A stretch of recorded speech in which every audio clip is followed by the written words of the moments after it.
Hey guys, super excited to share this with you today. We have an expert and we are talking about how to improve strengths and weaknesses. How is it we can do some amazing and sometimes unexplainable things, like heal our own bodies by the power of our thoughts? Mother's intuition, the law of attraction. Can we really tap into our subconscious mind? Can we really create our own realities? It begs the question, are we novice gods? All right, so we have Becca here, and she is an expert on how to improve weaknesses and strengths. I'm really good at the weaknesses part because I have a lot of those and working on those. And she's been improving a lot of things through the year. And so anyway, she's going to tell us a little bit about her story and what she's doing right now to improve her weaknesses and strengths. And we're going for, it's okay to be honest. You know, honesty is really good. Though. Yeah, I mean, you don't have to share. Like, I don't mind because I think it's important for people to know. I am a recovering addict and alcoholic. I have been sober for 2 years and almost 2 months. Wow. And that is huge for me because I could not make it past the 6-month mark for the longest time. And I thought, I'm never going to make it past the 6-month mark. So 2 years ago, I got a DUI. Okay. Over 2 years ago now. And I had kept trying to just quit, and then I'd go back, and then quit, and then I would go back. But I specifically remember the night that I actually, I said it, I think in my heart before for me, prayer is a big thing. But I had said it in my heart, like I'm just done. I'm just so done with this. And I said a prayer, and I said, Heavenly Father, please help me to not want it, have the desire for it to just be gone. Yeah. You know, and like that was just, I don't know why, but that was a huge turning point for me. Like in my heart, I just knew like that it was finally, it was just time to change, and I knew that I wasn't gonna get anywhere. Mm-hmm. I think that things have a purpose and they can serve us a lot in our life and they have a reason, but when they're not serving anymore, you have to find a way to let them go.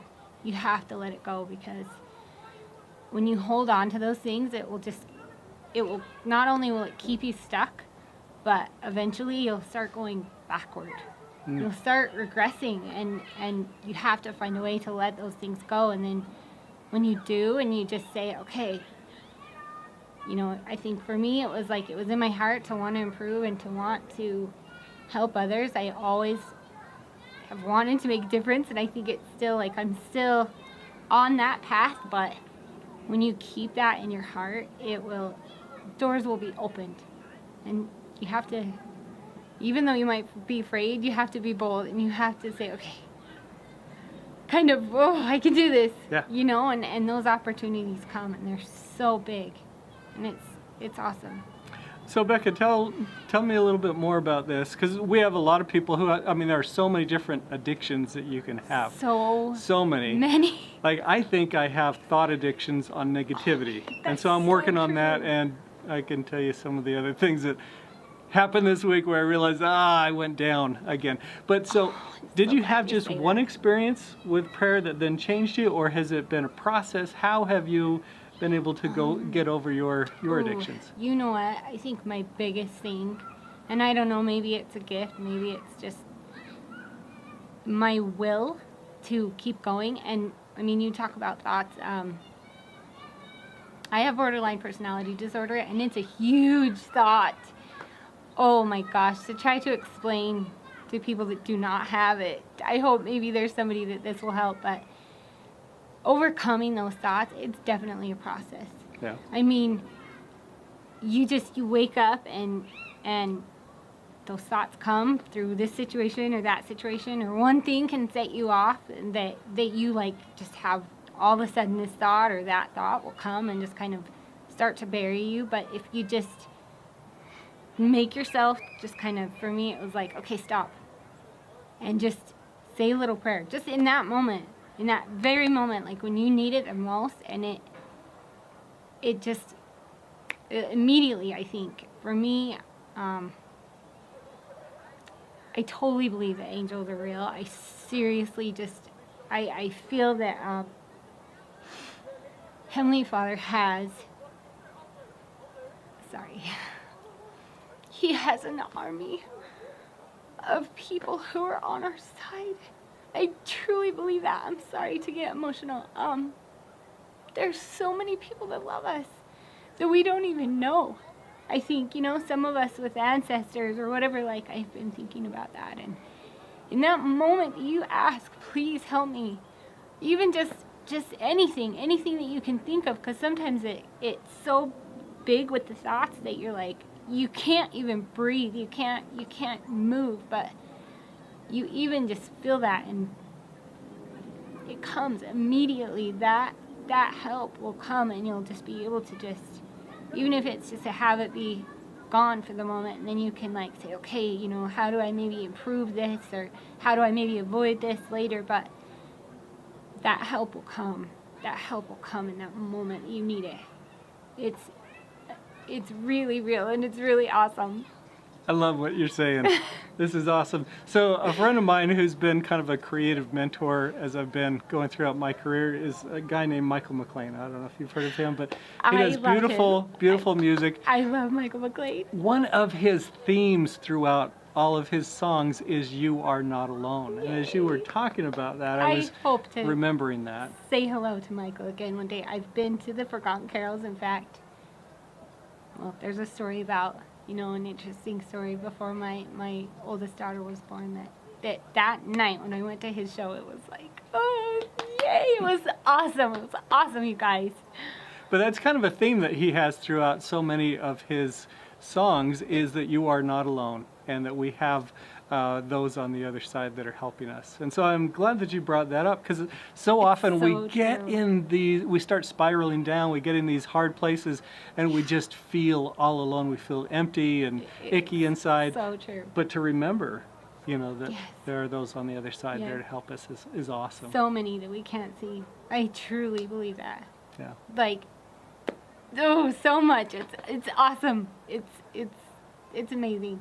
Okay, so for somebody who is battling addiction right now, who is struggling, who is in the dark places right now, what can you tell them to have hope that they can, as they're getting out of that? What would you say to them?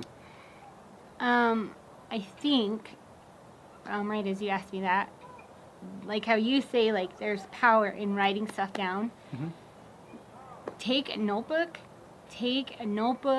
and every thought, every evil, every negative, every single thing that you feel in detail, write it down and burn it or rip it up or find a way to destroy it, and just really like visualize, okay, I'm literally taking all of this stuff, from my head, from my heart, whatever. Just take it out and just release it and just let it go, and know that it will be gone. There may be like remnants of stuff, like you still have to keep doing it. It's not like a one time and it's gone. It's more like a process that you have to keep going through. Because I don't think addiction, I don't know if it ever leaves you. I don't know. I know for me, like, I still have those times when even just if I see a commercial or something and I'm like, okay, I'm changing this, because it comes. And when those addictions have come, for those of us who know them, they're real, and they will get you, but you can let it go. You can let it go, and it can be gone, and you can have that peace that comes when you let it go. Because then there's other things that like replace it that are so good. I love this. So if you're feeling down, if you're feeling discouraged, listen to Becca's words. You have hope. There are people on the other side. You can make it with small little step-by-step changes, and just know that there's light on the other side. So I hope that helps you today as you're thinking about, how do I improve on these weaknesses that are holding me back? How do I turn those weaknesses into strengths? And I think that something else I just thought of as you were talking, like, So I haven't had my car for over 2 years. That's a really long time not to have a car. And when you have kids, it's, oh, holy moly. It's, boy. Okay, literally like find a way to just visualize yourself putting on your armor, whatever it is. Maybe it's like, you know, your bag, or find something that's like a piece of armor that represents armor for you. Put it on and know that you may have to walk straight into the wind, and literally you're walking into the wind, but as you push through, Heavenly Father, and again, angels will be there to push from behind. I have a huge testimony of this. So many times through this year, I have been just so mad and so tired and so worn out, especially this summer. Oh my gosh, I think it was like the worst summer ever. It was so hot. And I would literally just be like, oh, I just would get so mad, but I just would walk. I would walk into the heat, or I would walk into the wind, or I would walk wherever. I would literally just walk into it instead of like walking away from it. Well, I'm not just going to do this. You can't do that. You have to keep going. You have to push through it. You have to walk right into it, and you will be pushed. You'll be pushed as you walk through it. I know that that's true. I know that's true. I love that. Thank you so much. So wherever you're at, whatever situation you find yourself in, remember Becca's words, and remember you really are a child of God. You have divine DNA. There is godlike power within you now. You can actually create better situations for yourself right now. Yes, it may take time. Yes, it may take practice, but this is something you can absolutely do. Hey friends, want to get rid of stress, anxiety, and worry? Ready to use some of your inner creation powers? Visit scottwilhite.com and join me for a web class. If you do it soon, I'll give you a free planner.